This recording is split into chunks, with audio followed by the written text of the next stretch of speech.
I want to talk to you about extreme conditions of PTSD that usually lead us to either commit, we end it, we leave this planet, or we are suffering so much and no one recognizes it.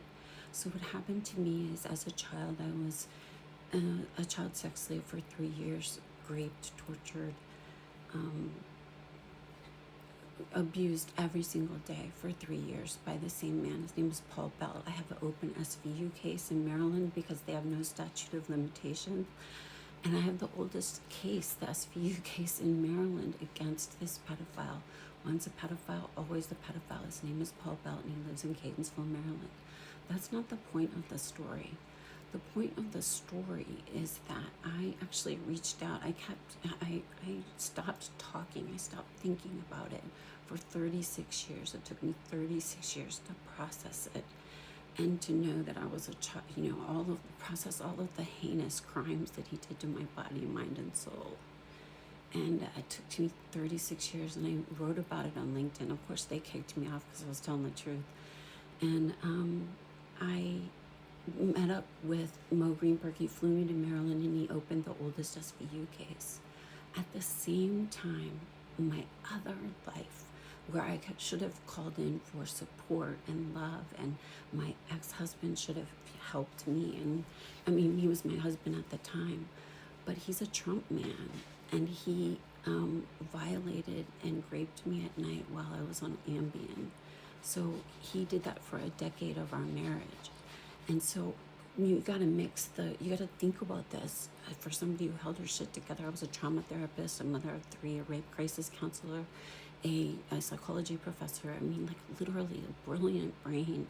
At the same time, being so, brought down and destroyed and harmed by the acts of men, white men, Paul Belt, and then my ex-husband, Tim Karp. And so I am a rape victim. I'm an example of American child rape and rape culture. And I'm also here to tell you how to heal it. But first, I'm going to talk to you a little bit about PTSD breakdown, because at that time that I had talked to Mo Greenberg, the cop, my ex-husband filed for divorce, made me homeless for 6 months. Me and my oldest daughter, Caroline, homeless for 6 months. He owned the cops there, the sheriffs in St. Johns County, and he would play golf with them, and he would give money. Who knows? I don't know. It's filthy there. It's filthy all over Florida. All of the sheriffs protect. It's a haven for pedophiles and rapists.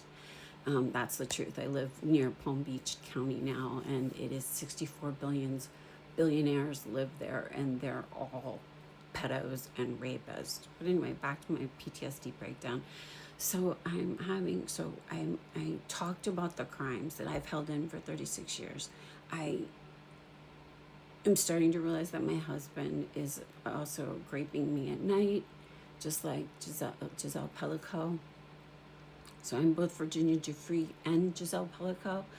And then my mother, who had given me to the pedophile Paul Belt, gave a gun to Paul Belt to have me killed.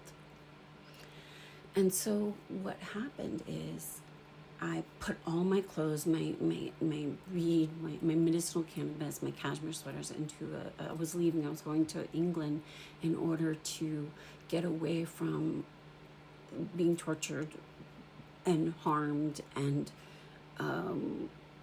potentially killed by my mother and the man that was a pedophile who raped and tortured me, because I was talking, and I was talking about it on LinkedIn, and I got the cops involved. I did everything right, and I was still rejected, and it was horrific.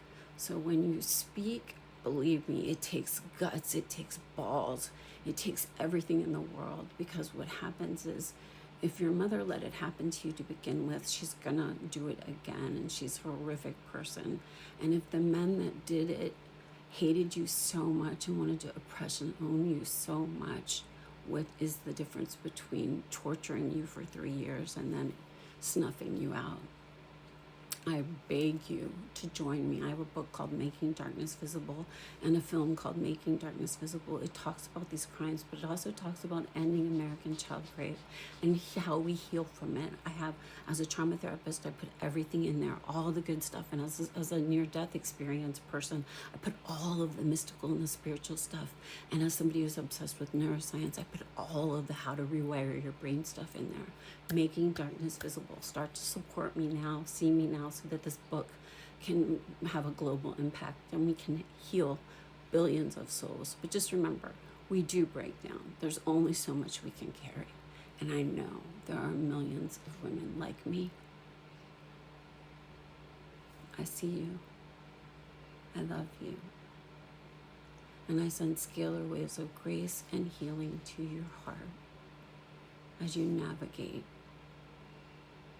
this horrific time where we have a rapist and a chief in office.